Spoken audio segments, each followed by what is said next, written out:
Hey, church family, it's Karen.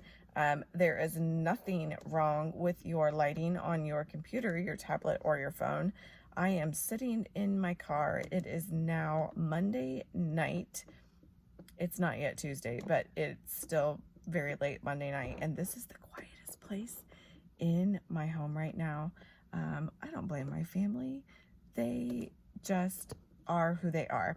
But this is the quietest place that I can find, and I try to sit on my back porch, and mosquitoes are out there. So I'm going to give it to you. I'm going to give you Psalm 107 from my vehicle. I think I have on 4 lights. So see, this is beautiful lighting. Beautiful lighting. We'll see how long it lasts. Psalm 107. Oh, give thanks to the Lord, for he is good, for his loving kindness is everlasting. Okay, we've heard this song. Give thanks to the Lord, for he is good. His love endures forever. Yes, this is how I sing in my car with my sunglasses on during the day. And this is also the reason that Phil does not ask me to be part of the praise band. Now you understand why. Let me continue with Psalm 107. Let the redeemed of the Lord say so, whom he has redeemed from the hand of the adversary and gathered from the lands, from the east to the west and from the north into the south. And then it goes on to continue into these 4 different stories of the lost, the wonders, the sick, and the prisoners who cry out to God. And I ask you this, when was the last time that you cried out to God? When was the last time you cried out to God in fear? When was the last time you cried out to God because you were so sick and so weak that you didn't know if you could continue?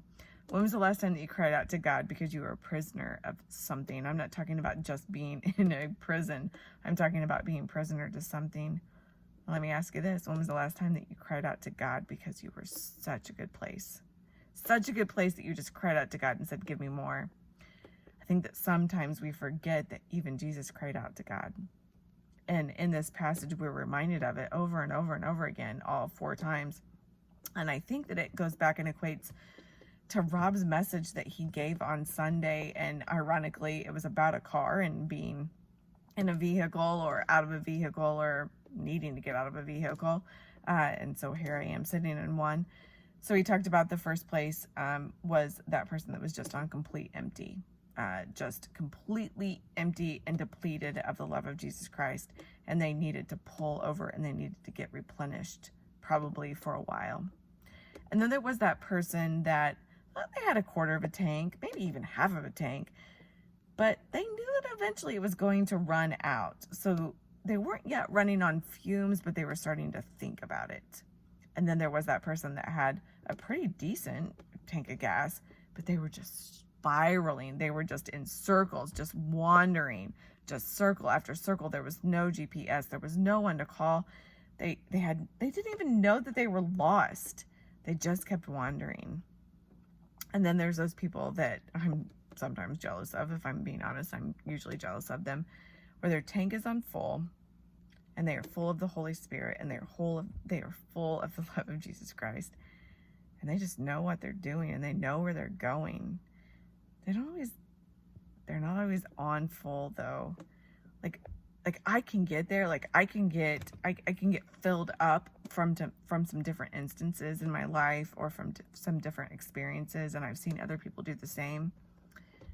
But I don't know that we were ever supposed to be there forever.